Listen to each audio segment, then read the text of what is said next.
everybody, let's talk about heeling. Heeling is a super complex exercise.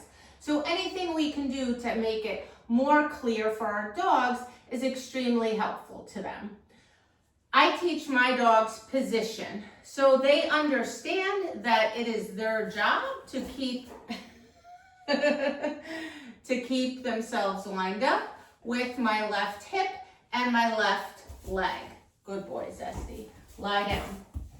So I just teach this as a trick. So basically I shape it. I let the dog figure out where they're supposed to be. Dogs tend to love this game. For one, it's very black and white. It's concrete.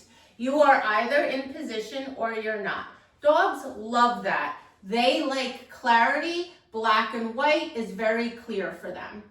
So I'm gonna let my dog figure it out, but I'm also gonna help my dog be right because I am going to mark and reinforce teeny tiny little increments so that my dog has a really high success ratio. If I keep this light and fun, my dogs end up loving this. So down the road, if my dog makes a position error, instead of me having to say, no, doggy, you're supposed to be there, I just do the position game as a little reminder, and they're like, oh yeah, okay, I remember. I also use this as my warm-up at every trial because it's a super fun way for me to remind them of where they should be so they have nice, tight heeling when I go into the ring. All right, so Zesty is gonna help us out here.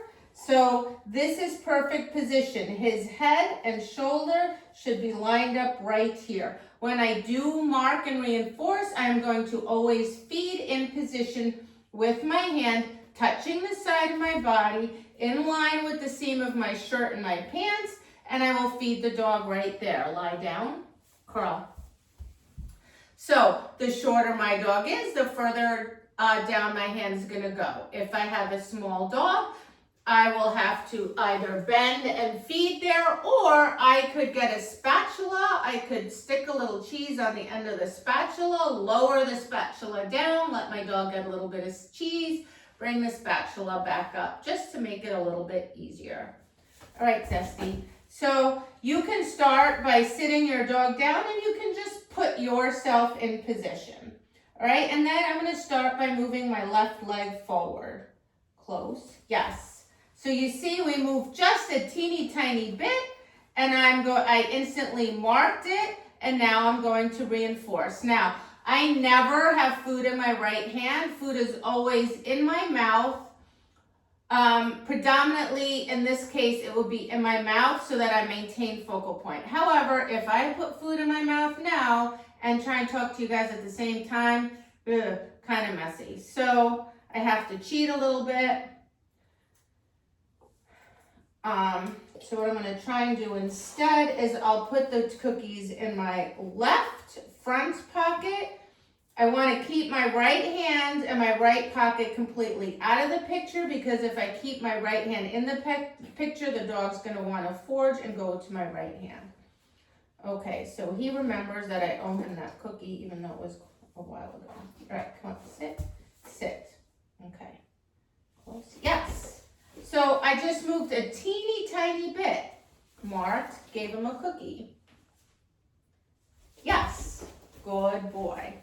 You can use your heel word if your dog knows it, but when I usually teach this, my dogs don't know how to heel, so I don't even need to use a word. They'll follow my body along.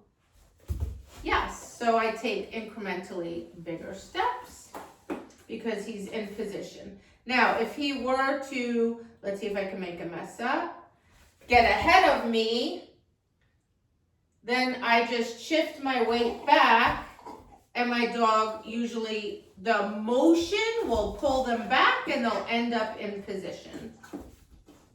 And if my dog went too far, it just means my increment was too large. So I need to maybe just shift forward, yes, and give them a cookie for that. Teeny tiny pieces initially. Yes, good boy. Yes, good boy. Okay, so as my dog progresses, come here, buddy. We can take bigger and bigger steps. Yes.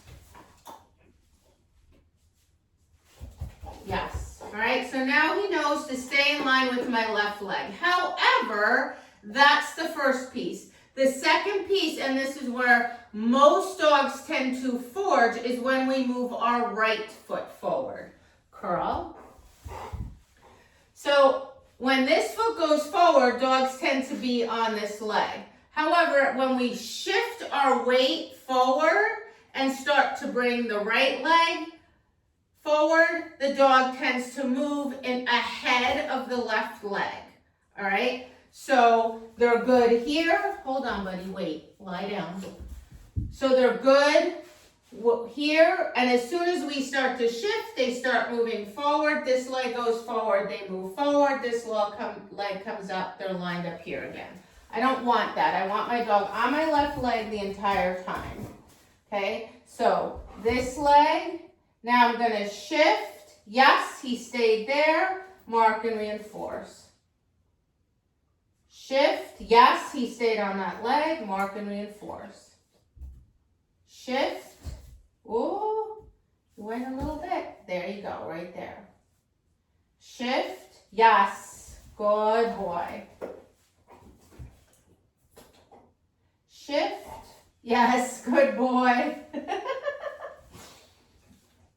All right. So he understands that just because what this leg does is completely irrelevant.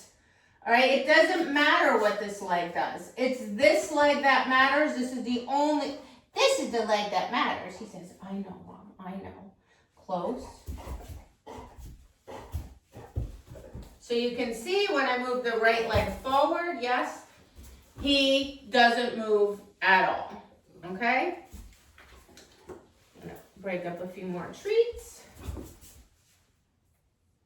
Okay, buddy.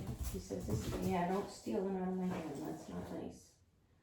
That's not nice. That's not nice. You gotta wait. Don't eat my hand. All right.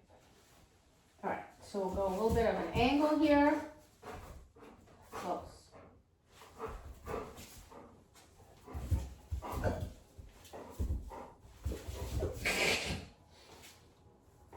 Yes, good job, buddy, good boy. So you see that regardless of what my right leg did, he stayed on my left leg. You can see he's super happy and animated. He thinks it's a fun game. He's hopping, that's his choice. He's doing that because he's really proud of himself and he understands the game and he thinks it's super fun. So he's choosing to hop. I didn't tell him to do that. And my other dogs will do the same thing as well because once they understand it, they think it's just a fun game. Yes, good job, buddy. So once my dogs, whoops, lie down, buddy. Once my dogs understand that, I start doing it at the slow pace. Then I kind of do a faster slow pace, then normal pace, and so on. All right? So this is my position game. Hope you find that helpful for your healing.